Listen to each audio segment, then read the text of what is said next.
สวัสดีครับท่านผู้ชมวันนี้รายการวัดไปหินเพื่อชีวิตจะนำเสนอเรื่องของการใช้ชีวิตในต่างประเทศให้กับท่านผู้ชมได้เป็นข้อคิดพิจารณาว่าคนเรานั้นนะชีวิตคือการเดินทางชีวิตคือการต่อสู้และก็ชีวิตนั้นคือการเรียนรู้ต่างๆทั้งหมดวันนี้ทางรายการของเราก็ได้รับเกียรติจากผู้ที่มีประสบการณ์ในการไปอยู่ต่างประเทศก็จะมาเล่าว่าชีวิตคือการต่อสู้หรือการเดินทางเป็นอย่างไรนะครับให้กับท่านผู้ชมได้ฟังได้ดูได้พิจารณาแล้วก็ฝากเป็นข้อคิดว่าชีวิตของเรานั้นถ้าจะอยู่รอดหรือการแข่งขันหรือการต่อสู้เนี่ยต้องมีทิศทางและเป้าหมายต่างๆเพราะฉะนั้นวันนี้ก็ได้รับเกียรติจากวิทยากรผู้ที่ผ่านประสบการณ์ในต่างประเทศมามากนะครับก็อยากจะเชิญวิทยากรเชิญนะครับสวัสดีครับผมวิจิตรกาญจนวงศ์นะครับจบมหาวิทยาลัยเกษตรศาสตร์บางเขนรุ่นที่25ชีวิตของผมนะฮะหลังจากจบการศึกษาจากมหาวิทยาลัยเกษตรศาสตร์ก็เข้าทำงาน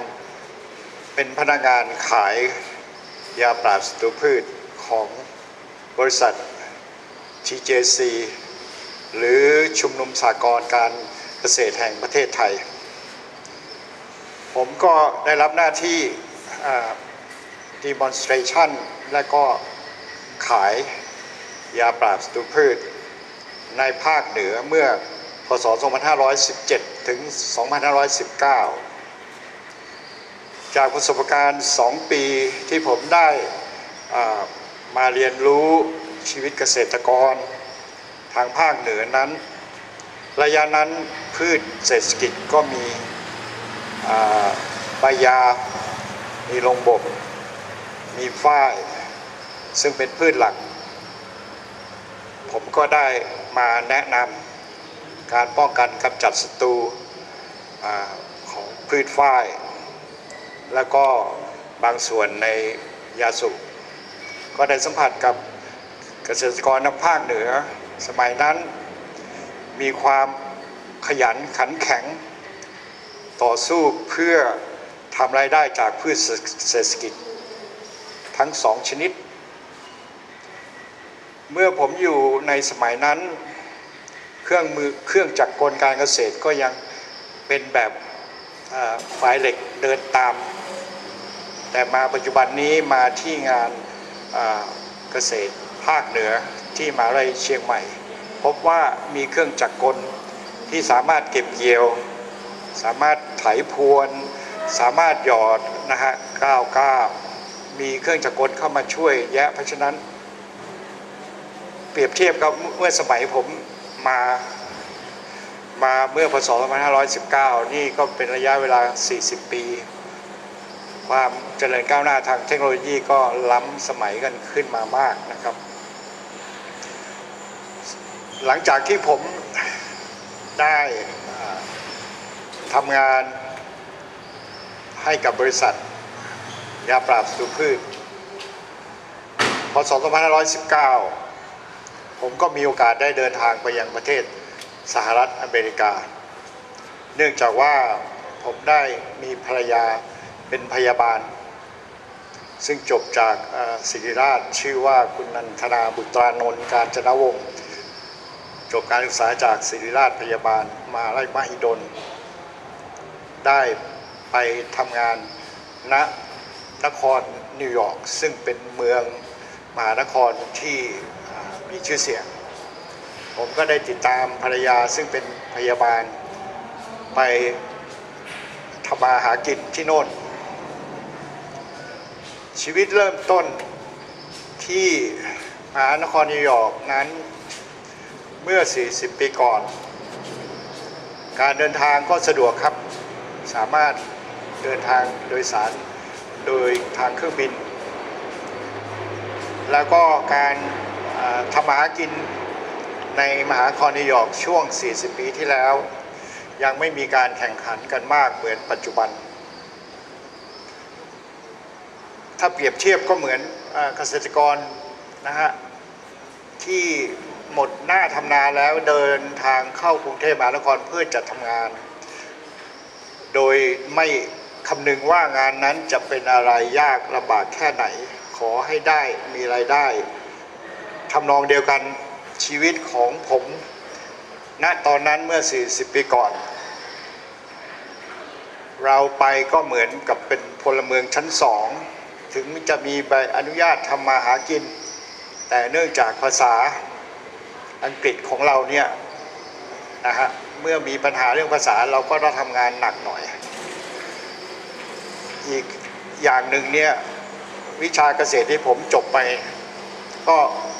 จะทำมาหาเลี้ยงชีพได้ไม่ได้หรือลำบากเพราะเป็นเมืองป่าคอนกรีตเหมือนกรุงเทพมหานครก็เลยจำเป็นต้องพยายามดิ้นรนต่อสู้ทำงานทุกชนิดเริ่มตั้งแต่เป็นคุกเป็นพ่อครัวปิ้งแฮมเบอร์เกอร์หรือรับจ้างฝากรถตามพาร์กิ้งลอตต่างๆหลังจากที่ได้ทดลองงานไปหลายชนิดเพื่อจะอยู่รอดก็ปรากฏว่าการมีครอบครัวก็จะมีบุตรธิดาเมื่อมีบุตรธิดาการที่จะเลี้ยงดูบุตรธิดาในต่างประเทศนั้นลำบากพอสมควรเพราะเราจะต้องจ้างพี่เลี้ยงมาซึ่งค่าจ้างของพี่เลี้ยงนั้นคิดแล้วก็แพงพอสมควรเลยตกลงใจที่จะเลี้ยงบุตรและธิดาเองโดยสลับกับภรรยาของผมเป็นพยาบาลทำในรอบช่วงเช้า 7 โมงถึงบ่าย 3ส่วนผมนั้นก็เปลี่ยนมาทำมาหากินในช่วงกลางคืนซึ่งในขณะนั้นเนี่ยอาชีพการขับรถรับจ้างในมหานครนิวยอร์กยังไม่มีการต่อสู้ที่มากนักแล้วก็เป็นช่วงที่สามารถทำงานได้ผมก็เลยมาขับรถแท็กซี่ในมหานครนิวยอร์กในขณะที่ลูกยังเล็กๆอยู่ก็สลับเปลี่ยนกันกับภรรยาจนกระทั่งตามกฎหมายของมหานครนิวยอร์กจะปล่อยให้เด็กอยู่ที่บ้านไม่ได้จะต้องมีผู้ใหญ่คอยดูแลจนกระทั่งเด็กนั้นอายุ 12 ขวบจึงจะสามารถอยู่บ้านด้วยตนเองได้กับผมก็เลยต้องไปขับรถแท็กซี่ในช่วงกลางคืนหลังจากภรรยาเสร็จจากการทำงานการพยาบาลมาเราก็สับเปลี่ยนกันเช้าเย็นเป็นประจำในที่สุดบุตรและธิดาก็มีอายุเกินพอที่จะอยู่บ้านเองได้แล้วก็เข้าโรงเรียนกลับมาผมก็มีช่วงเวลาช่วงเช้าที่สามารถที่จะไปทำงานอื่นได้บังเอิญผมมีเพื่อนเกษตรรุ่น 27 คุณสุพัฒน์ คุณาพรเขาก็ไปนะฮะช่วงแรกๆเขาก็ขับแท็กซี่เหมือนกับผมเราเกษตรจบไปก็มีชมรมเกษตรที่นิวยอร์กรวมตัวกันรุ่นพี่รุ่นน้องเราก็มารวมกันจัดสังสรรค์ช่วงนั้นถ้าจะจำได้ก็จะมีนะฮะคุณชวลิตรวมดาวกระจุยไปอยู่ที่นิวยอร์กด้วยเราก็มีดาวกระจุยสาขานิวยอร์กซึ่งเป็นที่โด่งดังเข้าใจว่าทุกท่านคงจะได้ยินและปัจจุบันก็ยังมีดาวกระจุยอยู่นะครับจากการรวมตัวของเกษตรดาวกระจุยทั้งรุ่นพี่รุ่นน้องเราก็มีการสังสรรค์กันด้วยเหตุนี้คุณสุพัฒน์ คุณาพรไปเรียนต่อนะจบประมงไปเรียนต่อทางชีววิทยาหลังจบการศึกษาปริญญาโททางชีววิทยาแล้วท่านก็ได้ ทำงานทางสายของการแพทย์เกี่ยวกับทางห้องปฏิบัติการซึ่งเน้นหนักไปทางกรรมพันธุ์หมายความว่าทุกท่านคงจะรู้จักโรคโรคดาวน์ซินโดรมโรคพุ่มพวงภูมิแพ้บุกห้องคุณสุพัฒน์ก็ได้เป็นผู้นำในทางห้องปฏิบัติการทางด้านนี้แล้วก็ได้ติดตามอาจารย์หมอด็อกเตอร์นะครับจิมไปตั้งแผนกนี้ขึ้นใหม่ในโรงพยาบาลเอกชนและมีตำแหน่งว่างก็ได้ติดต่อท้าบทามผมไปตั้งแต่นั้นมาพศ 1990 ผมก็ได้เปลี่ยนอาชีพจากคนขับรถแท็กซี่จบเกษตรไปเป็นนักปฏิบัติการทางการแพทย์นับเป็นความรู้ใหม่แต่เนื่องจากว่าเราได้เรียนสาขาทางวิทยาศาสตร์คือผมจบกสิกรรมและสัตวบาลแต่เมื่อได้รับปริญญาบัตรเนี่ยใช้ว่าวทบก็คือวิทยาศาสตร์บัณฑิตเราได้เรียนสาขาทางวิทยาศาสตร์มาเพราะฉะนั้นเราก็ไปต่อยอดเอาได้ลองคิดดูสิครับว่าจบเกษตรไปต่อทางการแพทย์ มันก็เราก็ต้องฝึกฝนตนเองแล้วก็มีความขยันหมั่นเพียรคือทางการแพทย์เนี่ยเมื่อเข้าไปทำงานแล้วก็จะมีการคอนเฟอเรนซ์ทุกเดือนแล้วก็จะเชิญผู้วิทยากรวิทยาการนี้มาบรรยายให้ความรู้ใหม่ๆกับพนักงานหรือว่าเจ้าหน้าที่องค์กรได้รับความรู้แล้วเขาก็ให้เครดิตนะครับสามารถที่จะนำไปเปรียบเทียบหรือไปต่อประกาศนียบัตรดิโพลมาหรือว่าทางต่างๆที่ได้ก็จากการเรียนรู้อันนี้จากความขยันหมั่นเพียรแม้ว่าเราจะจบทางเกษตรมาแต่เราก็สามารถไปต่อยอดในทางการแพทย์ได้นับว่ามหาวิทยาลัยต่างๆหรือมหาวิทยาลัยเกษตรเนี่ยก็สร้างพื้นฐานสำหรับผู้ที่จบบัณฑิตมาเนี่ยสามารถไปต่อยอดได้ทุกทางไม่จำเป็นว่าจะเป็นทางการเกษตรซึ่งเมื่อวานนี้ทาง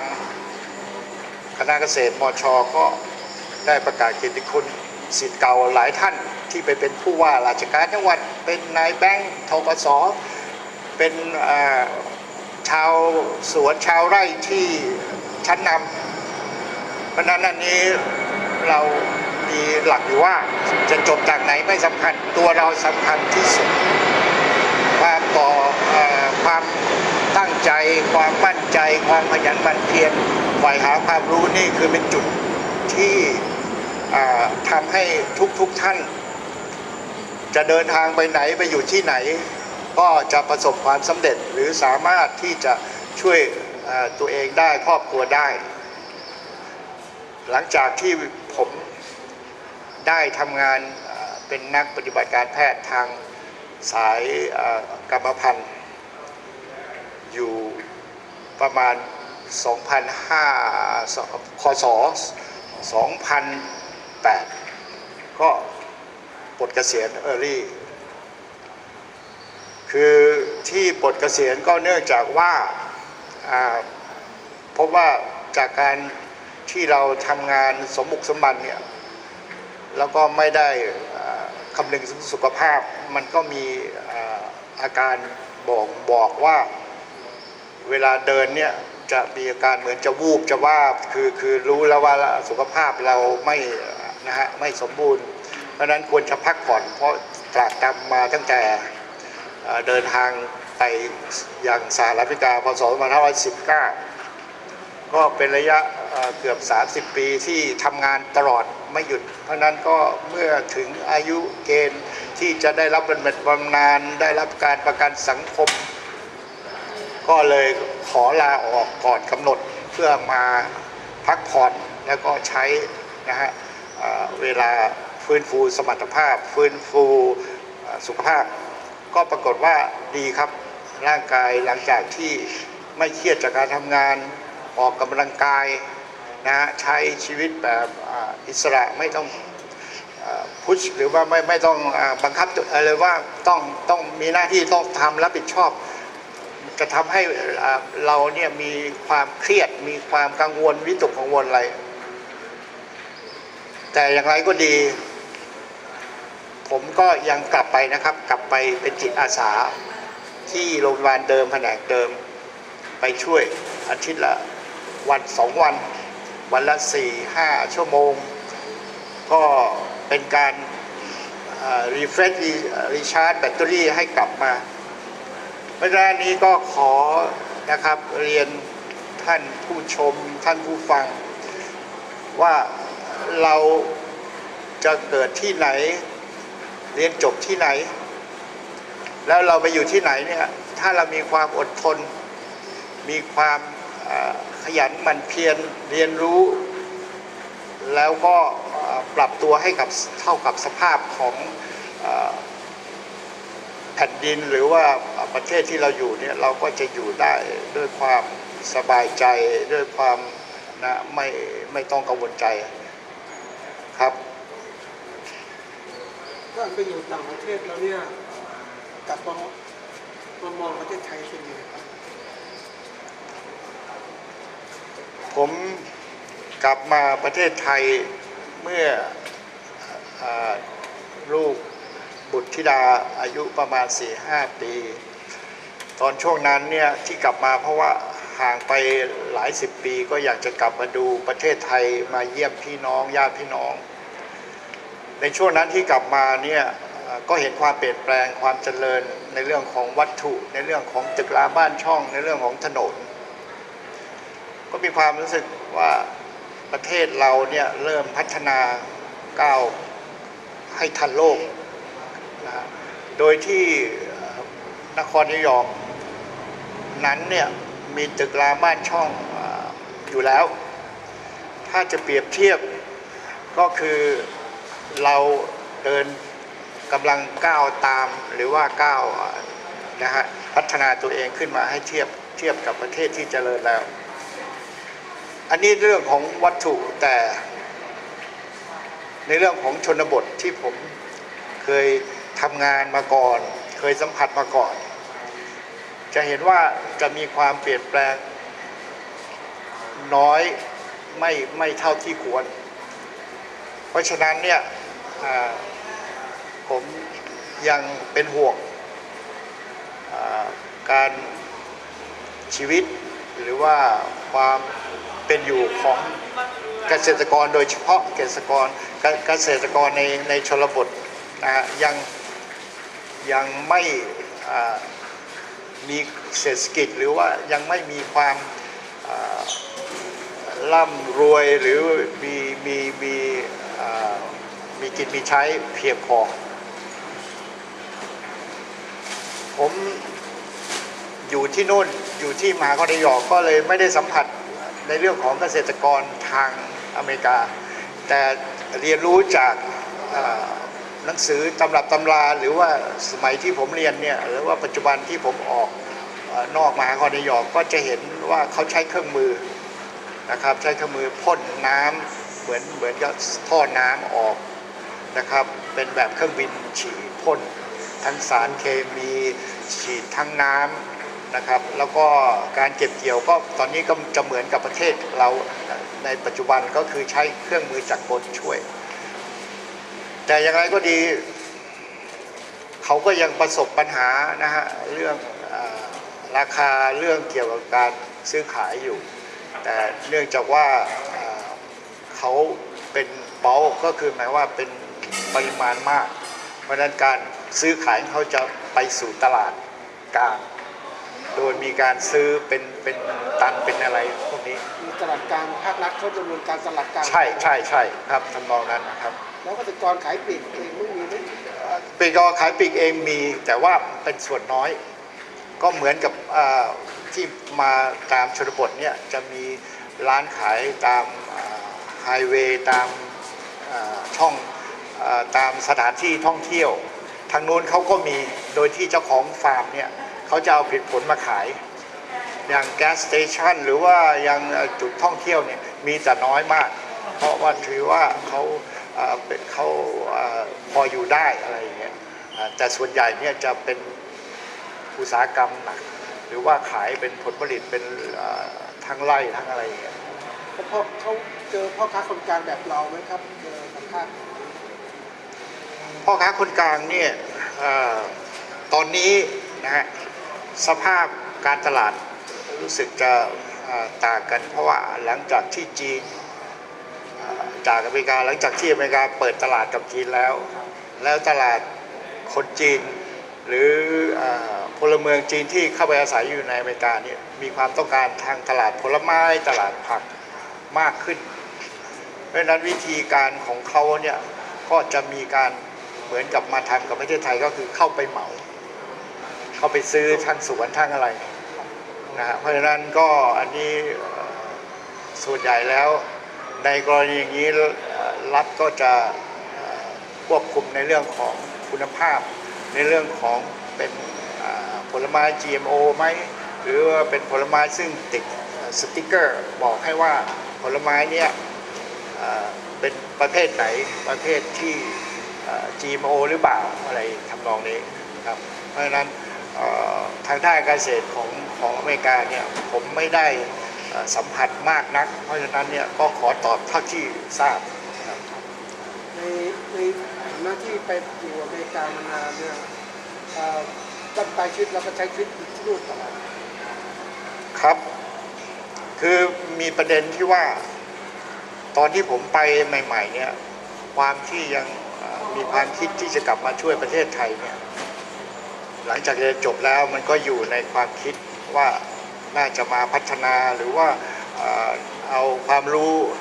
จากที่นู่นมาเนี่ยเพื่อมาส่งเสริมหรือมาช่วยเกษตรกรทางนี้แต่ชีวิตหักเหผมไม่ได้ไปเรียนต่อทางเกษตรโดยตรงแล้วก็เปลี่ยนอาชีพมาทางด้านการแพทย์เพราะฉะนั้นก็ความคิดอันนี้ก็เลยล้มเลิกไปในที่นู่นเขาผู้สูงวัยเขาใช้ชีวิตยังไงครับรัฐบาลช่วยดูแลว่าปล่อยครับผู้สูงวัยเนี่ยมันจะเริ่มเขาเรียกว่าอย่างถ้าบ้านเราก็เรียกพบข.บำนาญช่วยเหลือแล้วตอนนี้รู้สึกรัฐบาลก็เริ่มมาหันมาเรื่องประกันสังคมที่นู่นเนี่ยก็จะมีการประกันสังคมก็คือหมายความว่าเมื่อเริ่มเราทำงานเงินเดือนที่เราได้เนี่ยเขาจะหักหน้าที่จ่ายไปเลยเป็นเสียภาษีมากนะครับภาษีมากทุกคนทราบว่าจะต้องจ่ายภาษีรัฐบาลกลางจ่ายภาษีรัฐที่ตนเองอยู่จ่ายภาษีเมืองที่ตนเองอยู่มันจะมีอยู่ประมาณ3ภาษีเมื่อรวมกันแล้วทั้ง3ภาษีเนี่ยทั้งรัฐบาลกลางทั้งรัฐที่ตนเองอยู่แล้วเมืองที่ตนเองอยู่เนี่ยมันร่วมเกือบ30% 40%เพราะฉะนั้นเนี่ยทำงานได้เท่าไหร่ก็จะเหมือนกับถูกหักภาษีให้รัฐโดยรัฐเอาภาษีนั้นมาบริการประชาชนในเรื่องของสาธารณูปโภคการขนส่งแล้วก็ส่วนใหญ่เนี่ยจะเน้นเรื่องของความปลอดภัยในทรัพย์สินและชีวิตเพราะฉะนั้นเนี่ยทางการดูแลผู้สูงอายุหรือการดูแลประชากรหรือประชาชนในท้องถิ่นจะมีความปลอดภัยสูงของเขามีสภาพเหมือนสังคมไทยปัจจุบันไหมว่าตอนนี้สังคมผู้สูงวัยมันเยอะของอัตราการเกิดที่นู่นเป็นยังไงครับอัตราการเกิดที่นู่นจะน้อยเพราะว่าเนื่องจากเศรษฐกิจเนี่ยเริ่มมีรายได้ไม่พอรายจ่ายหรือรายได้พอกับรายจ่ายหรือรายได้มากกว่ารายจ่ายนิดหน่อยเพราะว่าคนส่วนกลางระดับกลางจะมีมากเพราะฉะนั้นเนี่ยการแต่งงานจะล่าช้าการมีลูกก็จะมีแค่1 หรือ 2 คนเพราะว่าอย่างที่ผมเรียนให้ทราบว่าการที่มีครอบครัวและมีบุตรธิดาเนี่ยการเลี้ยงดูเนี่ยก็จะครับขอโทษครับการที่ดูเนี่ยก็จะมีความขอโทษครับ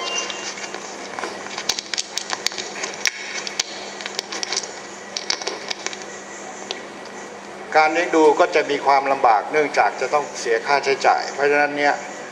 หนุ่มๆสาวๆเนี่ยจะมีลูกแค่1-2 คนแล้วก็บางครั้งเนี่ยจะไม่แต่งงานเลยเพราะฉะนั้นอัตราเจริญเติบโตทางบุตรธิดาหรืออัตราโกรธของประชากรนี่จะน้อยครับ แล้วผู้สูงวัยนี่มากขึ้นหรือคนแก่มากขึ้น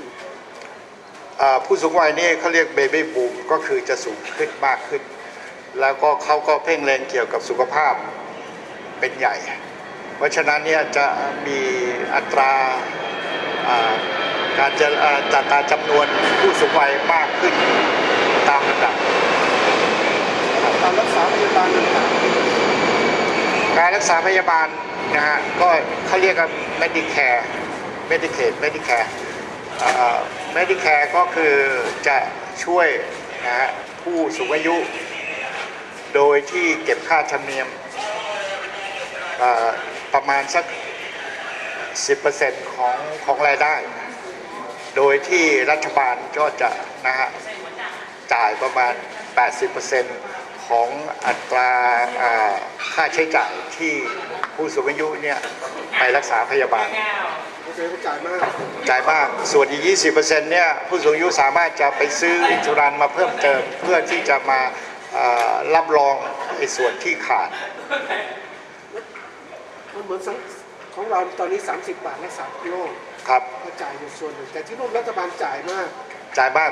80 แล้ว ครับ อังกฤษไหนไม่จ่ายนั่นเอง เกี่ยวกับเรื่องของ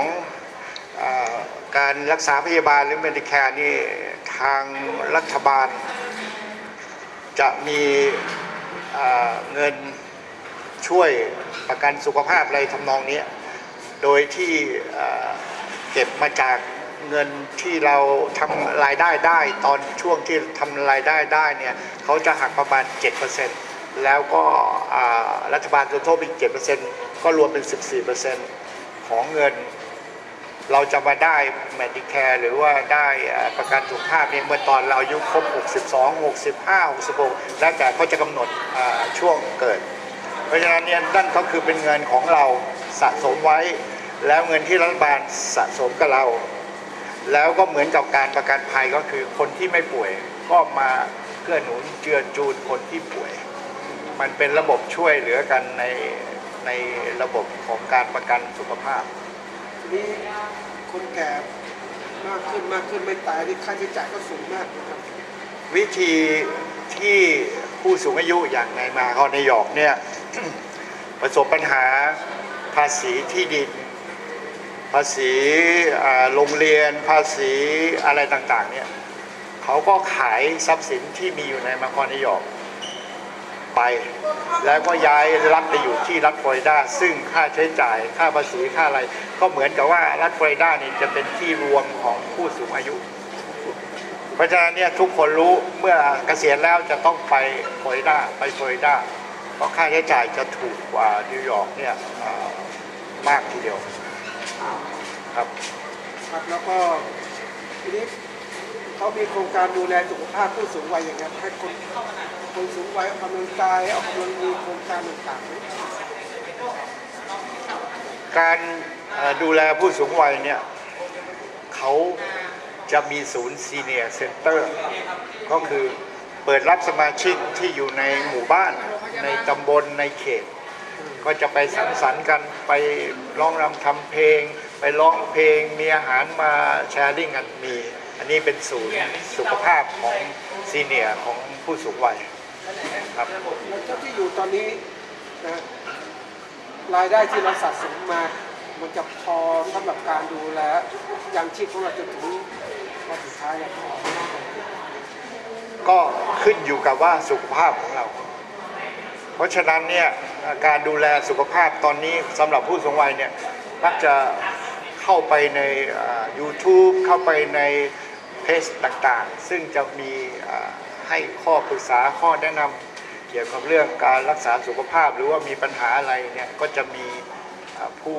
ชำนาญการทางการแพทย์เป็นหมอเป็นอะไรเนี่ยเราสามารถเข้าไปในเว็บเพจนั้นได้แล้วก็ถามแล้วก็จะมีคำตอบออกมาเลยส่วนสำคัญที่สุดก็คือว่าสังคมไทยกับสังคมต่างประเทศเนี่ยไม่ทราบว่าลูกหลานก็จะดูแลเราเหมือนคนไทยที่ ลูกหลานดูแลพ่อแม่นะครับ อันนี้คนที่ไปอยู่อเมริกานี่จะต้องเหมือนเข้าเมืองหลิวแล้วหลิวตาตามก็คือชีวิตของชาวอเมริกาเนี่ยเขาจะส่งเสียบุตรหลานเขาแค่อายุ 18 ปี หลังจากนั้นเนี่ยเขาถือว่าถ้าเป็นนกก็เปรียบว่าเหมือนกับสามารถบินออกจากรังไปทำมาหากินได้ เพราะฉะนั้นเนี่ยส่วนใหญ่เขาก็จะให้ลูกหลานเนี่ยไปทำมาหากินเองก็คือพ่อแม่ก็อยู่มีรายได้อะไรก็อยู่ส่วนพ่อแม่ลูกออกไปก็เป็นรายได้ของลูกเพราะฉะนั้นเนี่ยมันจะแยกส่วนกันไปเลยไม่ที่จะมีมาดูแลพ่อแม่อย่างของไทยเราจะหายากก็สดอยู่กัน2 คนตายายก็ต้องอาศัยที่เรียนได้ทราบเมื่อก่อนนั้นก็คือการประกันสุขภาพจากรัฐบาลแล้วก็การดูแลตัวเองเพื่อจะให้มีชีวิตจนถึงวันสุดท้ายส่วนลูกหลานนั้นไม่เหมือนประเทศไทยที่จะดูแลหรือพ่อดูแลหรือว่าคอยช่วยเหลือผู้สูงวัยในต่างประเทศโดยเฉพาะในนครนิวยอร์กก็จะช่วยตัวเองอายุขนาด 70-80 นาทีต้องขับรถไปเองเพราะฉะนั้นเนี่ยอันนี้เรื่องของความ relationship ความสัมพันธ์ระหว่างครอบครัวจะไม่เหมือนประเทศไทยก็เองเราอยู่ต่างประเทศมานานเนาะมีอะไรที่ฝากให้กับสังคมไทยไหมครับว่าบางครั้งสังคมไทยบางคนอยากให้เจริญเติบโตทางวัตถุมากมายแล้วทีนี้คนไทยกำลังเดินตามอย่างนั้นก็ลืมส่วนหนึ่งของครอบครัวว่าชีวิตครอบครัวบางคนลูกหลานก็จะเริ่มมาต่างประเทศแล้วก็ปล่อยพ่อแม่ทิ้งไว้พ่อแม่ก็ไม่มีรายได้เนี่ยมีอะไรจะฝากกับเรื่องนี้ครับ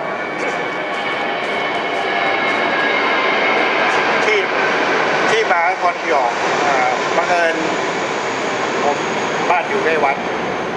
แล้วก็ได้เข้าวัดตอนในช่วงที่ลูก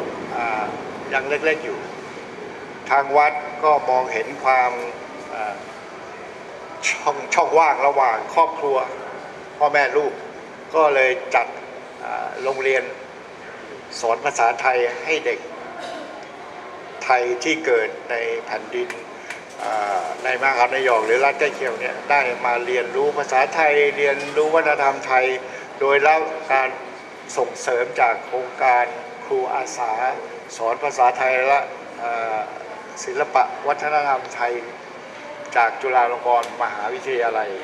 ไปเริ่มโครงการนี้เมื่อ30 ปีก่อนผมก็ได้เอาลูกเข้าไปเรียน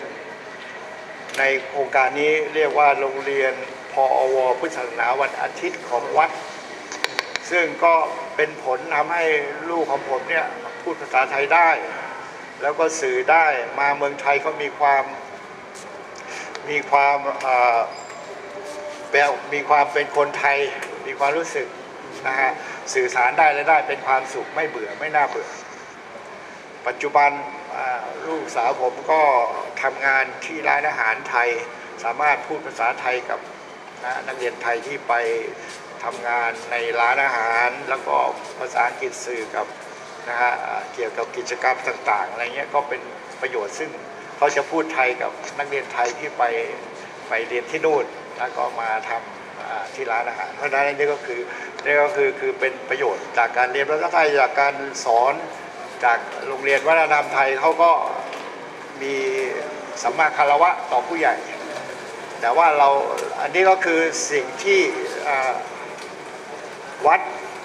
แล้วก็โรงเรียนพุทธศาสนาวันอาทิตย์แล้วก็บ้านผู้ปกครองก็คือปรวบ้านลง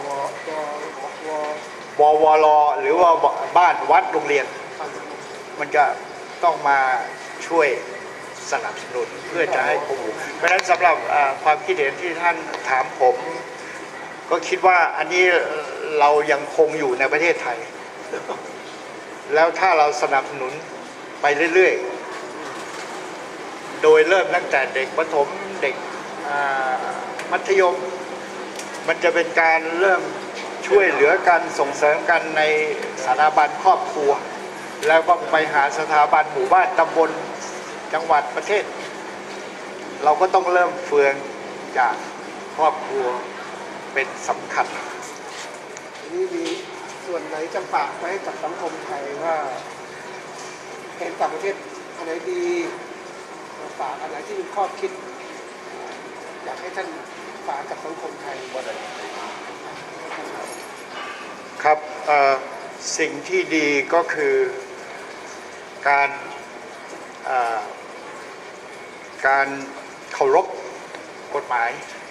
เคารพกฎสังคม แล้วก็การมีน้ำใจเอื้ออาทรช่วยเหลือกันและกันเนี่ยส่วนที่ดีที่นู่นก็คือเขาลบกฎหมายเป็นที่ตั้งไม่มีเขาไม่มีเราผิดว่าไปผิดการเคารพกฎสังคมเข้าแถวขึ้นรถเมล์เข้าแถวซื้อของผมก็เห็นที่นี่นะที่งานเกษตรเนี่ยก็เข้าแถวซื้อfresh milk อะไรเงี้ยหลายแล้วก็เวลาขึ้น BTS ที่อะไรเนี่ยเขาจะมีช่องทางให้เขาก็ตั้งแถวกันนะเริ่มแล้วประเทศไทยนะครับเราเริ่มแล้วเพราะฉะนั้นนี้ก็คือเป็นส่วนที่ดีที่เราเอามาใช้นะฮะความเอื้ออาทรก็อย่างที่ผมบอกว่า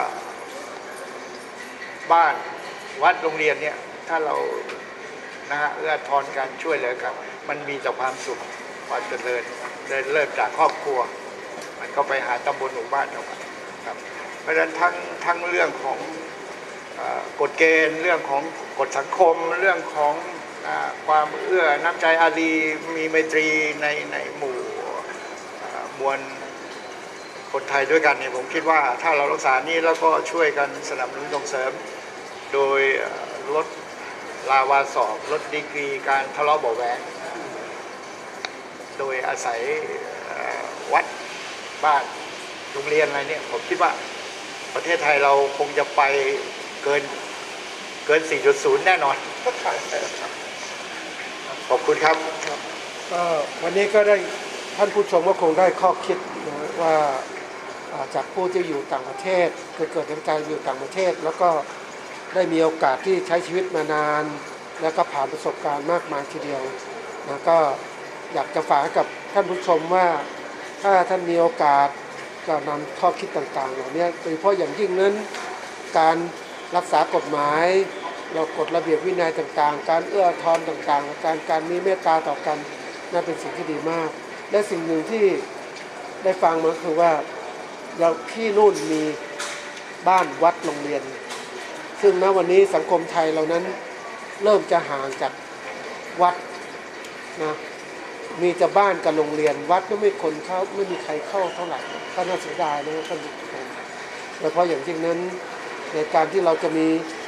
เข้าวัดบ้างในการปฏิบัติให้จิตใจมันพัฒนาเกิดขึ้นมันจะเป็นประโยชน์ก็ฝากท่านผู้ชมนะครับการใช้ชีวิตต่างแดนนั้นเป็นเรื่องที่ได้ข้อคิดนะจากท่านวิทยากรที่ขอขอบพระคุณนะครับครับขอบคุณครับ